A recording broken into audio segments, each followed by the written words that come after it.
जी आदाब, मैं हूँ शफक जाफरी। आप देख रहे हैं पहचान टीवी और हालात हाजरा पे एक नजर डालने के लिए हमने फिर जहमत दी है अतर काजमी को, जो इस वक्त लंदन से हमारे साथ मौजूद हैं। अस्सलाम वालेकुम, कैसे मिजाज है आपके? बिल्कुल ठीक ठाक Shafaq, thank you so much. आपने दोबारा मुझे बुलाया और मुझे जो अपने प्रोग्राम में शिरकत का मौका दिया। ये हम बार बार आपको बुलाएंगे क्योंकि लोगों ने बहुत पसंद किया आपके तबसरे को, और जाहिर बात है, एक जो मजा वसा आप होता है उसकी बड़ी गहरी नजर होती है, और जो आप इस वक्त जिस पोजीशंस पे बैठे हैं या जिस तरह आप तबसरा करते हैं, हम सबके लिए बड़ा जरूरी हो जाता है। क्योंकि देखें, अगर आप भी महसूस कर रहे हैं, जब दियारे गैर में हम रहते हैं तो ज्यादा सेंसिटिव हो जाते हैं, और फिर हमें इधर से कुछ खबर और उधर से कुछ खबर आ रही होती है। तो इस वक्त हम सब मेरे ख्याल में एक अजीब दौराहे पे खड़े हुए। सबसे पहले तो बात यहीं से शुरू करेंगे, क्योंकि मैं चाह रही हूँ बहुत सारी आपसे बातें करनी है और आपकी राय जाननी है, आपके तज्जिए के बारे में जानना है। कोविड ने जो है वो फिर से पर फैलाना शुरू कर दिए हैं। जो हमें शिकायतें सुनने को मिल रही हैं वो ये कि क्योंकि हम बहुत, मैं और आप बड़े पेट्रियोटिक पाकिस्तानी हैं, लेकिन एक जर्नलिस्ट की निगाह से भी बात करें तो हम पे इल्जाम ये लगता है कि हम पाकिस्तान के फेवर में बड़ा बात कर रहे होते हैं, लेकिन जो कोरोना वायरस है वो तेजी से पाकिस्तान में फैल रहा है, खुसूसियत के साथ कराची में बड़ा तेजी से फैला है, और गवर्नमेंट जो है वो छुपा रही है, और टेस्ट उतने नहीं हो रहे। क्या खबर है इस वक्त पाकिस्तान की? क्योंकि हिंदुस्तान में तो बहुत बुरा हाल है, ये बात तय है, लेकिन अब तमाम ममालिक में शायद हो रहा है। पाकिस्तान में कोविड की जो खबरें हैं कि उसको छुपाया जा रहा है, टेस्ट नहीं हो रहे, क्या राय देंगे आप? जी देखें, एक तो ये है कि कोविड के लिहाज से पाकिस्तान की जो मैनेजमेंट रही है वो काफी बेहतर रही है। आप एक कमांड एंड कंट्रोल जो सेंटर है उससे रोज सुबह मुझे भी अपडेट्स आती हैं, रोज मेरे पास अपडेट आती है कि उसमें कितने केसेस आए। अगर मैं आपको कल की बात बता दूं कि कल कितने केसेस हुए, 756 people were tested positive yesterday 14th of October को, ठीक है। उसके अलावा वो एक एक फिगर को कोट करते हैं, जो कंट्रोल एंड कमांड सेंटर है, अगर आप इनके फिगर्स देखें, ये एक एक चीज को कंट्रोल करते हैं, देखते हैं, बताते हैं। तो उस लिहाज से तो इनकी मैनेजमेंट काफी है। लेकिन जहां तक ये कहा कि टेस्टिंग उतनी ज्यादा नहीं हो रही, हो सकता है कि आबादी का एक बड़ा प्रपोर्शन जो है वो हो कोविड से मुतासिर, लेकिन लोगों को उसका मालूम ही ना हो, लोगों के सिम्टम्स ही ना हो, इसलिए बहुत सारे लोग ऐसे हैं कोविड वाले जिनके कोई सिम्टम्स नहीं होते। तो ये एन मुमकिन है, हमारी यंग कौम है, हमारी जो पॉपुलेशन है वो यंग है, और हो सकता है कि वो उनको उस तरह के सिम्टम्स ना आ रहे हों और इसमें से तादाद ज्यादा हो। लेकिन एहतियात की जरूरत है। जिस तरह अभी मैं लंदन में बैठा हूं, हफ्ते वाले दिन से लंदन के अंदर जो लॉकडाउन है उसको स्ट्रिक्ट कर रहे हैं। अब बर्तानिया का ही हिस्सा है वेल्स, वेल्स के अंदर वो एरियाज जहां पे कोरोना ज्यादा है वहां से लोग वेल्स नहीं जा सकते, तो कंट्री के अंदर भी ट्रेवलिंग की रिस्ट्रिक्शंस लगा दी हैं बर्तानिया ने। लेकिन दूसरी तरफ अगर हमारा रवैया आप देखें तो लोग भी कुछ एहतियात नहीं करते। फिर वो लोग जो खुद इतने इतने बड़े मास्क मास्क पहनते हैं, खुद इतने इतने बड़े, उन्होंने आगे से शील्ड्स पहनी होती हैं, वो सियासतदान वो जलसों जुलूसों की बात कर रहे हैं, अवाम को बाहर घुसाएंगे, इकट्ठा साथ लेके जाएंगे, तो फिर देखें आप कोरोना तो और फैलेगा। तो इसमें मैं आपसे काफी हद तक मुत्फिक हूँ कि हो सकता है केस ज्यादा हो पाकिस्तान में, और हम सबको एहतियात की जरूरत है। अच्छा, क्या स्टिल पाकिस्तान आपको लग रहा है कि अभी भी आगे भी जो वेव आ रही है उसके ऊपर काबू पा लेगा? इंतजामात पूरे हैं, पूरी दुनिया से इमदाद की अपील भी की थी वजीर आजम ने, इमरान खान साहब ने, काफी फंड्स भी इकट्ठे हुए थे, वो काफी हैं या स्टिल जो है वो सबको पाकिस्तान की हेल्प करनी चाहिए? जबकि आपको पता है इन ममालिक में भी बहुत सारे लोगों को जॉब के क्राइसिस से इस वक्त गुजरना पड़ रहा है। देखें, पाकिस्तान का जो बैरूनी कर्जा है ना, पूरा बैरूनी कर्जा, वो तकरीबन 90 अरब डॉलर है। 90 अरब डॉलर, जिसके ऊपर हम रोते रहते हैं कि अगर ये कर्जा ना होता तो हमारी नस्लें संवर जाती। जिस मुल्क में मैं बैठा हुआ हूं, बर्तानिया, इनका सालाना हेल्थ का बजट, सेहत का बजट तकरीबन 150 अरब डॉलर है सालाना। सालाना हमारा 70 साल का कर्जा 90 अरब, जिसको हम लेके रोते रहते हैं, इनका हर साल का महकमा सेहत का बजट 150 अरब डॉलर है। यहाँ पे तकरीबन 50,000 बंदा कोरोना से अभी तक मर चुका है। यहाँ पे कोरोना आउट ऑफ कंट्रोल हो चुका है। दूसरी लॉकडाउन जो है वो शुरू हो चुका है, बहुत सारे एरियाज को बंद कर दिया गया है। लंदन को सैटरडे से दोबारा लॉकडाउन किया जाएगा लॉकडाउन, लोगों को बाहर जाने की इजाजत तो होगी, लेकिन रिस्ट्रिक्शंस में इजाफा हो रहा है, 6 लोगों से ज्यादा लोग इकट्ठे नहीं हो सकते। तो इतना आसूदा मुल्क हाँ, जिसके इतने ज्यादा रिसोर्सेज हैं, उनको इतनी ज्यादा प्रॉब्लम हुई, लेकिन हाँ, दूसरी जानिब हमारा जो मुल्क है, जिसका पूरा बजट भी इनके सेहत के बजट हाँ, से कम हो, उसने उन उन हालात में जो कारकर्दगी हाँ, दिखाई, मुझे तो वो बहुत बेहतर लगती है। और उसका एतराफ WHO ने भी किया, वर्ल्ड हेल्थ ऑर्गेनाइजेशन ने भी कहा कि पाकिस्तान उन ममालिक में है जिन्होंने कोरोना को बहुत अच्छे से तरीके से डील किया। इसलिए कि देखिए, हर हाँ, जगह की अपनी डायनामिक्स होती हैं, हर जगह को आपको एक फार्मूला हर जगह पे नहीं लगा सकते। अब वेस्ट में जब लॉकडाउन हुआ, बिल्कुल तो सही। उन्होंने एकदम से कहा कि जी सब घर बैठ जाएं, हाँ, सब कुछ बंद हो जाए, इसलिए कि लोगों के अपने घर हैं, लोगों के पास खाने पीने का मसला नहीं है। लेकिन अगर पाकिस्तान में एकदम से हुकूमत कहती कि मैं बंद कर दूंगा सब कुछ, जिस तरह बिलावल साहब बार बार कह रहे थे, मुराद अली शाह साहब बार बार कह रहे थे, हाँ, बहुत सारे वो लोग जो हाँ, DHS में रहते हैं, जो गुलबर्ग में रहते हैं, जो मॉडल टाउन में रहते हैं, बड़ी बड़ी कोठियों में रहते हैं, वो लोग बार बार कह रहे थे कि जी लॉकडाउन कर दो, बंद कर दो। भाई आपने तो अपनी 4-4 कनाल की कोठियों में बंद हाँ, हो जाना था। वो लोग जो बेचारा एक हाँ, पेशावर का मजदूर जो कराची में काम कर रहा है, या लाहौर का मजदूर जो पेशावर में काम कर रहा है, हाँ, इंटीरियर सिंध का बंदा जो कराची में काम कर रहा है, जब आप सब कुछ लॉकडाउन करेंगे तो ये लोग किधर जाएंगे? ये लोग निकलेंगे और वापस अपने घरों की तरफ जाएंगे, और कोरोना उस तरफ फैलेगा। और वही हुआ इंडिया में। उस तरफ पहले। मोदी इंडिया में हाँ, यही हुआ। मोदी साहब ने जब एकदम से लॉकडाउन कर दिया पूरी वेस्ट को देख के, तो उसका नतीजा क्या निकला कि लोग 12-12 दिन पैदल चल के वापस अपने गांव गए, और जिस जिस इलाके में लोग गए वहां पे कोरोना इतना फैला, और अभी इंडिया सबसे ज्यादा मुतासरा ममालिक में शामिल है। तो मेरे ख्याल में अब तक जो गवर्नमेंट की हैंडलिंग है, हुँ, और जो प्रेशर हैंडलिंग है खान साहब की, उनके ऊपर इतना प्रेशर डाला गया, इतना प्रेशर डाला गया कि बिल्कुल लॉकडाउन कर दें, बंद कर दें। नहीं, पर उन्होंने बड़े अच्छे तरीके से उसको मैनेज किया। तो अब तक की जो उनकी हैंडलिंग है, मैं तो उससे काफी मुतमईन हूँ, कोरोना का जहां तक ताल्लुक है। बड़ी स्ट्रॉन्ग विल पावर है हमारे पाकिस्तान के प्राइम मिनिस्टर की, कि एक तरफ कोविड की तरफ से भी इतना उनको अपोजिशन सहनी पड़ी, और जो अपोजिशन है वो सब गठ जोड़ करके एक साथ हो गए, कहाँ डीजल, कहाँ पेट्रोल, और कहाँ सब कुछ। तो ये क्या जो ब्लैकमेलिंग का एक नया तरीका हो रहा है, उसके ऊपर क्या तबसरा करेंगे आप? उनको नजर नहीं आ रहा है देखिए कि कोविड फैलेगा इस वजह से? जी, देखिए एक तो ये है ना कि ये जो तहरीक है, इसको कहा जा रहा है कि पॉलिटिकल विक्टिमाइजेशन हो रही है, इस वजह से हम हम्म, ये तहरीक चला रहे हैं। पॉलिटिकल विक्टिमाइजेशन का जहां तक ताल्लुक है, आप देखिए इन सब लोगों के ऊपर इंतहाई संगीन मुकदमात हैं, इंतहाई संगीन इल्जामात हैं। इनका फर्ज बनता है हम्म, कि इन्होंने मुझ पे और आपके ऊपर हुकूमत की है, हमारे पैसों से इन्होंने दुनिया में सैरें की हैं। आपको याद होगा अक़वाम मुत्तहिदा में जब नवाज शरीफ साहब जाते थे, तो नवासी भी साथ होती थी, और बेटी हाँ, भी पूरा साथ होती थी, चंबल। पूरा पूरा खानदान साथ होता था। ये लोग मौलाना फजल रहमान साहब कश्मीर कमेटी के नाम पे पूरी दुनिया में घूमते थे। तो इन लोगों ने तो इस तरीके से इस मुल्क के फंड्स का इस्तेमाल किया। ठीक है, ये इक्तदार में थे, लोगों ने इनको इलेक्ट किया था, ये कर सकते थे। लेकिन अब जो इनके ऊपर इल्जामात हैं, जब आप हुक्मरान हो, जब आप लोगों ने हुक्मरानी की हो, तो आपको इल्जामात का जवाब देना होगा। इनके हाँ, साहिबजादे ने टीवी पे आके, हुसैन नवाज साहब ने टीवी पे आके खुद कहा कि अल्हम्दुलिल्लाह 2006 में हमने ये फ्लैट्स लिए।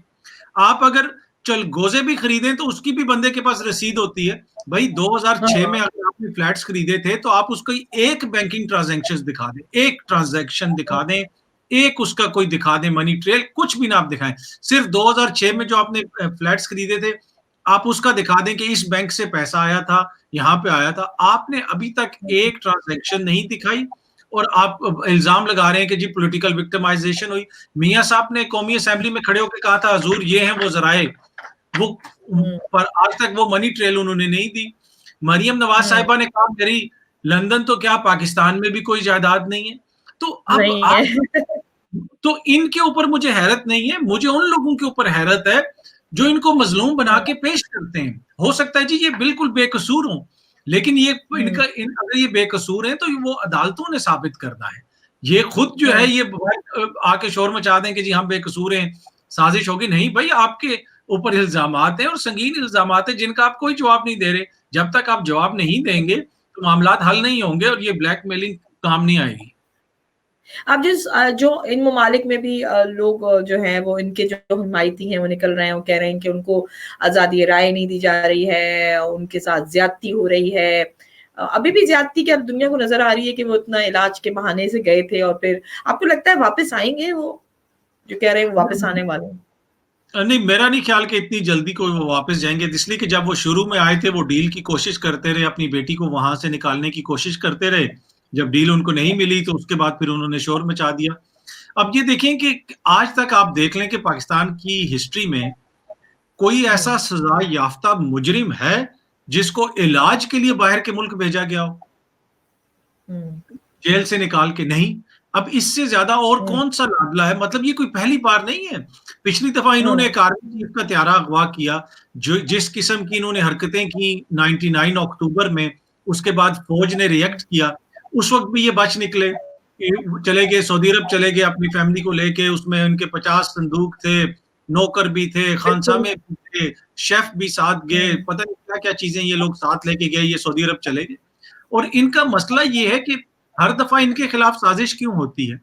ये प्रॉब्लम ये है कि ये समझते ये हैं कि ये जो पूरी रियासत है, हम इसके बादशाह हैं। ये अगर जमहूरियत पे यकीन रखते हो ना, तो कभी इनको कोई मसाइल हो ही ना।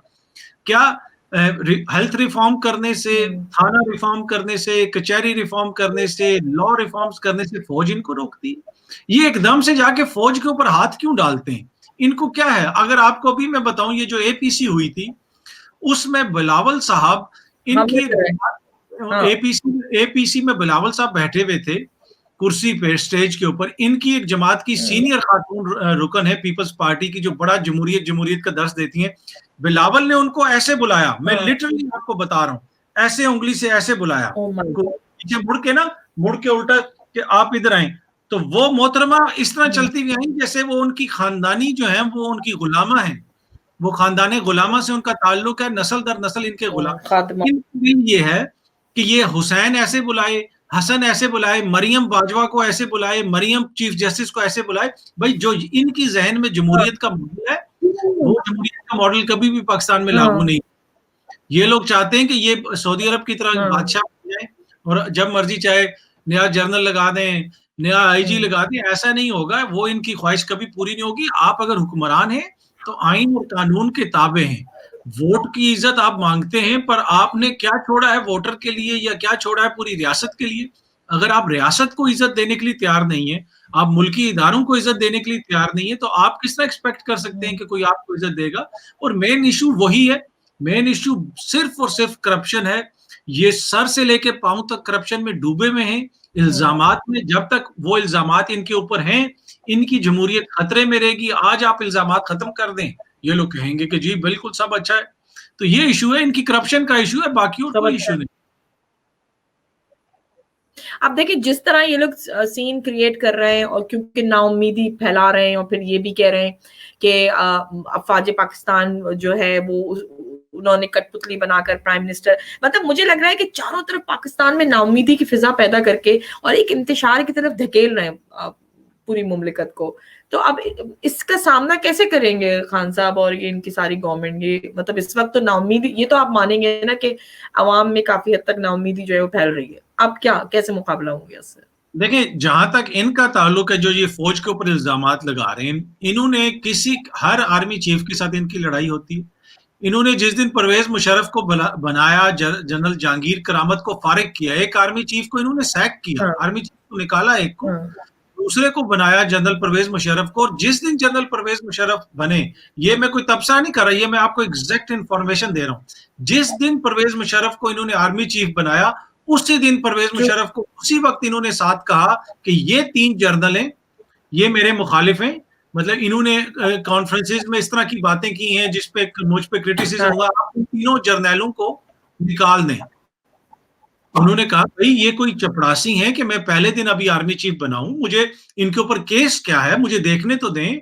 आप कह रहे हैं कि मैं 3 जर्नैलों को आते साथ पहले दिन फारिग कर दूं। तो ये इनकी सोच है। उसी दिन से इख्तलाफात शुरू हो गए। फिर ये साजिश की बात करते हैं। साजिशी ये लोग इतने ज्यादा हैं कि इन्होंने परवेज मुशर्रफ को joint chief of staff committee का चेयरमैन भी बना दिया, सीजीएस भी बना दिया। जॉइंट चीफ ऑफ स्टाफ भी बना दिया कि आर्मी के चीफ हाँ। तो आप नहीं, उन्होंने उसके साथ साथ नेवी और एयरफोर्स का जो जॉइंट चीफ होता है उस वो भी बना दिया, और उसके बाद इनको श्रीलंका भेजा और पीछे से जो है ज़ियाउद्दीन साहब को वो बना के इनको सैक कर दिया। फिर इदारे ने रिएक्ट किया। लोग कहते हैं जनरल परवेज मुशर्रफ ने इनकी हुकूमत का तख्ता उल्टा। जनरल परवेज मुशर्रफ तो बेचारा फजा में था, उसका तो त्यारा ही नहीं, वो ये लैंड करने दे रहे थे, हाँ। कह रहे थे इंडिया ले जाओ। तो वो ये हाँ। इदारे ने रिएक्ट किया था। तो ये मायूसी सिर्फ इसलिए फैला रहे हैं कि इनका मकसद ये है कि जो ही हमारे ऊपर बात आएगी, हमसे कोई सवाल करेगा तो हम मुल्क तोड़ने की बात करेंगे, हम सुबाइयत की बात करेंगे। देखिए फौरन ये अपने पंजाब के नारे हाँ। पे आ गए ना कि वो पंजाब हाँ। का हक मारा गया, पंजाब का हक मारा गया। पहले ये मियाँ साहब जो हैं वो 18 करोड़ अवाम की आवाज थे, अब पंजाब की आवाज बन गए। यही बात होती है, बन बिलावल गए। साहब कहते हैं सूबा जनूबी पंजाब बनाएंगे, सूबा जनूबी पंजाब बने, सूबा जनूबी पंजाब बने। जब कराची के बेचारे महाजर अवाम कहते हैं कि भाई हमें भी देखो, हम भी इस मुल्क के शहरी हैं, तो ये कहते हैं मरसू मरसू सिंध ना देसू, मार देंगे काट देंगे। भाई कराची के अवाम को पानी आप देते नहीं है, वो अगर कोई फिर सूबे की बात करे तो उनको कहते हैं मार देंगे काट देंगे मर जाएंगे। और दूसरी तरफ जो है आप कहते हैं कि जनूबी पंजाब सूबा बनना चाहिए। तो ये लोग तमाम वो कार्ड्स जो इनके जेबों में इस वक्त पड़े हुए हैं वो सब खेलेंगे, चाहे वो मजहब का कार्ड हो, चाहे वो जुबान का कार्ड हो, चाहे वो सुबाइयत का कार्ड हो, चाहे वो जमहूरियत का कार्ड हो। ये तमाम कार्ड्स खेलेंगे और वो खेल रहे हैं। आपने देखा मजहब का तड़का लगाने के लिए बीच में मौलाना फजल रहमान साहब भी मौजूद हैं, ये लोग भी मौजूद हाँ, हैं। बिल्कुल। लेकिन बिल्कुल। जहाँ तक अवाम में मायूसी का ताल्लुक है, मेरा नहीं ख्याल कि उस हद तक मायूसी है अवाम में जितनी ये लोग पोर्ट्रे करने की कोशिश कर रहे हैं। यस, कुछ इश्यूज हैं, महंगाई का इशू है, लेकिन अवाम को पता है कि इन लोगों ने जो कारनामे किए हैं पिछले 70 सालों में वो भी अवाम के सामने है। तो मुझे कोई इतना इमीडिएट कोई थ्रेट नहीं लग रहा कि खान साहब की हुकूमत को इनसे कोई खतरा है। हाँ, मुद्दत पूरी करेंगे। जी, मुद्दत पूरी करेंगे। अगर 15 साल नहीं किए तो 10 साल खान साहब इधर ही हैं, कहीं नहीं जा रहे। इंशाल्लाह ताला चले, होपफुली कुछ अच्छा भी हो जाए और आवाम की जो है वो जो जख्म है उनके ऊपर थोड़ा सा मरहम भी रख दिया जाए। हम आते हैं अमेरिका के इलेक्शन की तरफ। लग रहा है कि पूरी दुनिया में इलेक्शन हो रहे हैं, ऐसे ही है ना? यानी वो लगता है कि सारे ममालिक जो है इलेक्शन में ही इन्वॉल्व हो गए हैं। पहले तो बताएं डोनाल्ड ट्रंप साहब का कोविड की सूरत हाल क्या है? जो टेस्ट पॉजिटिव आया था उसमें भी लोगों को डाउट था, तो अब वो उनकी कैंपेन भी उस अंदाज से नहीं चल पाई। क्या देख रहे हैं इलेक्शन में क्या होने वाला है अमेरिका के? देखिए डोनाल्ड ट्रंप जो है वो यूनिक किस्म के लीडर हैं। अमेरिका ने कभी ऐसा लीडर नहीं देखा, और उसकी वजह एक ये है कि दुनिया भर में जो अवाम है ना वो रिवायती सियासत से तंग आ गए थे। डोनाल्ड ट्रंप की बहुत सारी बातें जो मुझे बुरी लगती हैं, बहुत सारी बातें ऐसी होंगी जो जिनके ऊपर आपको भी एतराज होगा, लेकिन बहुत सारे लोगों को उनकी बातें अच्छी लगती हैं। तो फिर जब हम जमहूरियत की बात करते हैं तो जमहूरियत तो फिर जमहूर है, अगर जमहूर उनको इलेक्ट करती है तो फिर तो आपको मानना पड़ेगा। अब प्रॉब्लम ये है कि उनको कोरोना हुआ और देखा, उन्होंने उसको अपने तरीके से हैंडल किया, और अब वो कह रहे हैं कि उनका टेस्ट नेगेटिव भी आ गया है। लेकिन अमेरिकन डेमोक्रेसी को लोग ये कह रहे हैं कि जितना नुकसान अभी पहुंचा है, अभी जो उन्होंने नई जज तैनात की हैं सुप्रीम कोर्ट के अंदर, जो नॉमिनेट की हैं जज, वो जज ये कहती हैं कि हमें इंटरनेशनल लॉ को ज्यादा खातर में नहीं लाना चाहिए। तो इस किस्म एक अमेरिका ने ना एक मोड़ लिया है राइट विंग की जानिब। लेकिन करंट अभी जो पोल्स आ रहे हैं उसमें जो बाइडेन साहब जो डेमोक्रेट के वो हैं उम्मीदवार हैं, उनकी रेटिंग जो है वो डोनाल्ड ट्रंप साहब से अच्छी है। उनके पोल्स में उनका नंबर आगे आ रहा है। लेकिन मुझे पता है कि डोनाल्ड ट्रंप साहब जो है इसमें आगे जाके वो भरपूर कंपेन भी जारी रखेंगे, और वो उनको पता है कि वो मैसेज किसके साथ खेलते किस तरह, लोगों के इमोशंस के साथ। वो तबका जो ज्यादा पढ़ा लिखा नहीं है, वो तबका जो ज्यादा आर्टिकुलेट नहीं है, जो ज्यादा एक्सपोज्ड नहीं है दुनिया की पॉलिटिक्स से, उनके के लिए कुछ ना कोई ऐसा नारा निकालेंगे और हो सकता है कि दोबारा इलेक्ट होने में कामयाब भी हो जाए। अच्छा, तो उनका इलेक्ट होना पाकिस्तान के हक में रहेगा या पाकिस्तान के खिलाफ रहेगा? देखिए एक तो ये है कि उनका एक अपना तरीक़ाकार है, डेमोक्रेट्स का एक अपना तरीका है। वहां पे जो भी हुकूमत होगी ना, वो हुकूमत कुछ हद तक तो पॉलिसीज बना सकती है, लेकिन वहां पे जो इदारे हैं ना, इदारे पॉलिसीज को कंट्रोल करते हैं। अब होता ये है कि जब रियासत में कोई ऐसा हुक्मरान आए और रियासत ये समझे कि इसका मुफाद और रियासत का मुफाद आपस में टकरा रहा है, तो फिर रियासत के अंदर एक मैकेनिज्म होता है जो आता है एकदम से गर्दिश में आता है, जो एकदम से मूवमेंट में आता है, और वो उस सियासतदान को, उस रहनुमा को रोकता है। और वही अब हम देख रहे हैं कि अमेरिका में भी हो रहा है। अमेरिका में डोनाल्ड ट्रंप कहते हैं खुफिया इदारे मेरे खिलाफ कंपेन कर रहे हैं, FBI का चीफ मेरे खिलाफ साजिशें कर रहा है, डीप स्टेट मेरे खिलाफ झूठी खबरें लगवा रही है। यही बातें नवाज शरीफ साहब भी करते हैं कि खुफिया इदारे फौज ने मेरे खिलाफ इलेक्शन में जो है दूसरों की मदद की। डोनाल्ड ट्रंप भी ये कह रहे हैं कि एस्टेब्लिशमेंट जो बाइडेन की मदद कर रही है, इसलिए कि डोनाल्ड ट्रंप ने भी उसी तरह अमेरिका को चलाने की कोशिश की जिस तरह नवाज शरीफ साहब चला रहे थे। दामाद को ये लगा दो, बेटी को ये लगा दो, बेटी को फलानी कॉन्फ्रेंस में भेज दो, तो फिर रियासत उसको रेजिस्ट करती है। फिर वो चाहे अमेरिका जैसा मुल्क भी हो, जब आप अपने बबलू डब्लू को जाके कौम मुत्तहिदा में लेके जाएंगे, लगाएंगे, तो फिर रियासती अदारे जो हैं, जिन्होंने अपना खून पसीना दिया होता है, जिनके एक इशारे के ऊपर लाखों लोग मरने के लिए तैयार हो जाते हैं, जो सुबह शाम अपना खून पसीना एक करके मुल्क की हिफाजत करते हैं, तो फिर ये आपकी खाम ख्याली है कि आप इंडियन बिजनेसमैन को फ्री की सैरें करवाएंगे, आप कश्मीरियों के ऊपर जुल्म करने वाले मोदी को जो है वो अपने घर शादियों पे बुला के कुल्ले पहनाएंगे, तो फिर रियासत आपके गले। ये रियासत ऐसे नहीं करती है। ओबामा जैसा लीडर भी था ना, उसने कहा था कि ग्वांटानामो बे हमारे ऊपर धब्बा है, काला धब्बा है ग्वांटानामो बे हमारे ऊपर, मैं जो ही आऊंगा 1 साल के अंदर उसके अंदर बंद कर दूंगा। जब ओबामा इलेक्ट हुए तो आर्मी के जनरल्स ने उनको आके बताया कि आप बड़े अच्छे आदमी हैं, आप दानिश्वर भी हैं, लेकिन ये जो ग्वांटानामो बे है ना, ये हमारी नेशनल सिक्योरिटी का मसला है, ये आप नहीं हो, कोई भी आप नहीं होते उसको बंद करने वाले, ना ही आपको इजाजत दी जाएगी। आज 2020 है, ग्वांटानामो बे अभी भी खुला हुआ है, वो प्रिजन अभी भी खुला हुआ है, जहां से CIA और अमेरिका पूरी दुनिया से लोगों को उठा के लाके वहां पे बंद कर देती है। तो कौमी और जो रियासती इदारे होते हैं, उनकी लॉयल्टी सिर्फ रियासत की तरफ होती है, अपनी स्टेट की तरफ होती है।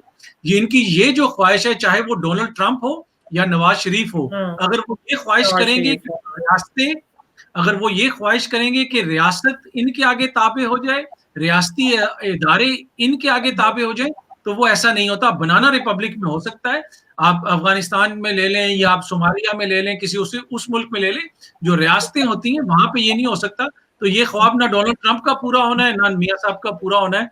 लेकिन इलेक्शंस में देखते हैं कि अमेरिकन इलेक्शंस में क्या होता है, पर मुझे लगता है कि मुकाबला सख्त होगा। मुकाबला सख्त होगा। और साथ में जो आपने बड़ी खूबसूरत बात कह दी कि, और जो अभी लास्ट स्पीच में इमरान खान ने बड़े सख्त जुमले इस्तेमाल किए कि अगर आप किसी से ममासलत करके आप जुबैर साहब गालिबन उनके जुमले के ऊपर के वो नवाज शरीफ खुमैनी साहब की तरह बाहर गए और वो भी उतने ही अफजल हो गए या उनकी भी इतनी काबिश थी, तो बड़ा सख्त जुमले इमरान खान साहब ने अपनी स्पीच में जो है उनके इस जो है बयान के ऊपर दे दिए थे। तो बहुत शुक्रिया, आपने बहुत गहरा तबसरा कर दिया। आपका दूसरा इंटरव्यू भी है। चलते चलते जब कश्मीर की बात हुई है तो थोड़ा सा ब्लैक डे 27 अक्टूबर को सेलिब्रेट कर रहे हैं पूरी दुनिया में, जहां जहां कश्मीरी मौजूद हैं या कश्मीर से जो हमदर्दी रखते हैं। एक और ब्लैक डे बना लेते हैं, और क्या सिर्फ दिन मनाने तक ही रह जाएंगे जो कश्मीरियों की शिकायत है?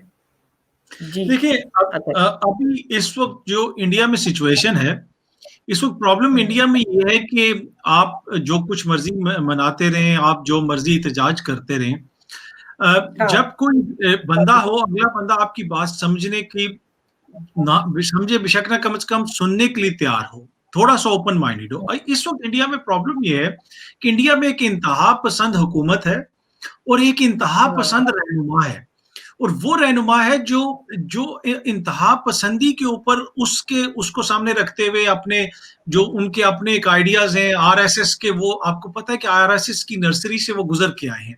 वो बेसिकली, आप इंडिया से हमें कोई इख्तलाफ नहीं, 1 बिलियन का मुल्क है, आपको उससे इख्तलाफ हो सकता है, आप वहां पे बड़े अच्छे अच्छे लीडर भी गुजरे जिनके साथ आपकी बातें भी होती, पाकिस्तान के डायलॉग्स भी होते रहे। लेकिन अभी अगर आपने कश्मीर की सिचुएशन को समझना है और इंडिया और पाकिस्तान के रिलेशन को समझना है, तो उसके लिए जरूरी है कि आप मोदी की शख्सियत को समझें। इस वक्त एक वहां पे नीम ख्वांदा इंतहा पसंद वो शख्स जो नेशनल टीवी पे खुद आके कहता है कि मैं RSS के झाड़ू लगाता था, और वो कहता है मैंने 35 साल 35 साल भीख मांग के रोटी खाई है, इसलिए कि आरएसएस का ये तरीकाकार था, इससे आपको ज्ञान मिलते हैं। तो इतना एक मजहबी जुनूनियत पे हावी है कि जो 35 साल भीख मांग के रोटी खाता, वो खुद कहता है हमने 35 साल भिक्षा मांग के हम रोटी खाए हुए हैं। वो मोदी साहब ये खुद कहते हैं। तो इस तरह के एक एक्सट्रीमिस्ट शख्स के होते हुए आप एहतजाज करें, आप जो मर्जी करें, कुछ फर्क नहीं पड़ेगा। रीजन होता ये है शफक कि जब कोई जालिम होता है ना, जो जालिम होता है वो दूसरों पे जुल्म करता है, अपनों पे जुल्म नहीं करता, लेकिन वो जो जुल्म करना है ना, वो उसकी फितरत का हिस्सा होता है। जब उसको दूसरे नहीं मिलते ना, वो अपनों के ऊपर जुल्म करना शुरू कर देता है। आप देखें कश्मीर के बाद आज भारत का गरीब के एहसान भी सड़कों पे निकला हुआ है। आज भारत की दूसरी माइनॉरिटीज भी रो रही है। आज इतनी जात के हिंदू जो हैं उनके साथ क्या हो रहा है, वहां के रेप विक्टिम्स के साथ क्या हो रहा है। इसलिए कि वो रियासत का जो इस वक्त वहां पे दरोगा है, जो रियासत का इस वक्त वहां पे सरबराह है, उसकी फितरत ही जुल्म करना है। उससे आप खैर की तवक्को कर ही नहीं सकते। जब तक इस किस्म का इंतहा पसंद शख्स वहां पे है, मुझे तो किसी किस्म की खैर की कोई तवक्को नहीं।